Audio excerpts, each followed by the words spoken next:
Буруж сүресі. Рахман, әрі аса рақымды Алланың атымен бастаймын. Шоқ жұлдыздармен безендірілген аспанға серт.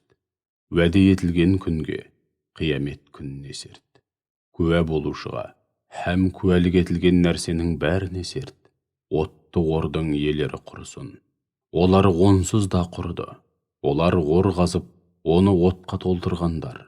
Олар сол лаулаған оттың басында отырып, мүміндердің қалай азапталғанын тамашалайтын, сөйтіп, рахатқа бататын.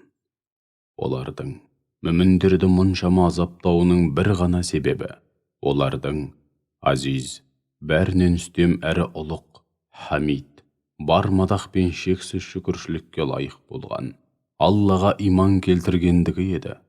Мүміндердің күллі аспан әлемі мен жердің бар билігі бір өзіне ғана тиесілі болған Аллаға иман келтіргендігі еді. Алайда Алла бәріне де куә. Мүмін ерлер мен мүмін әйелдерге зорлық-зомбылық көрсеткен һәм содан кейін тәубесіне келмегендер үшін жаһаннам азабы бар. Міне солар үшін отты азап бар. Ал иман келтіріп, соған сай өздерін һәм бүкіл қоғамды түзетуге бағытталған игілікті істер атқарғандарға болса, жайқалған бау-бақшаларының арасынан және зәулім сарайларының түбінен өзендер ағып жататын жанға жайлы жаннат бақшалары бар. Нағыз жетістік, ең үлкен табыс міне осы.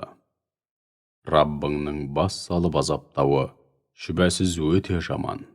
Ол әу баста бәрін жоқтан жаратты, және ақиретте бәрін қайтадан жаратады. Ол ғафур, өзіне серік қосудан басқа қандай үлкен күнә болса да кешірімді. Уәдуд, құлдарын ерекше жақсы көруші, сондай-ақ құлдарының да оған деген сүйіспеншілігі ерекше. Ол ұлы арштың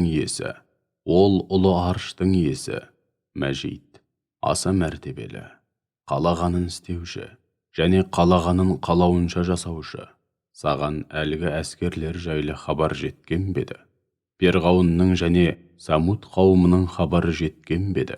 Алайда сол күпірлікте табандағандар әлі де ақиқатты жоққа шығарудан қайтпауда. Дегенмен Алла тағала оларға жан-жағынан құрсау салушы. Сондықтан олар Алланың үкімінен еш қайда да қашып құтыла алмайды. Олар қанша жерден жоққа шығарса да, ол аса қадірлі де қасиетті Құран. Қияметке дейін оқылатын қасиетті кітап. Негізі ләухіл махфузда.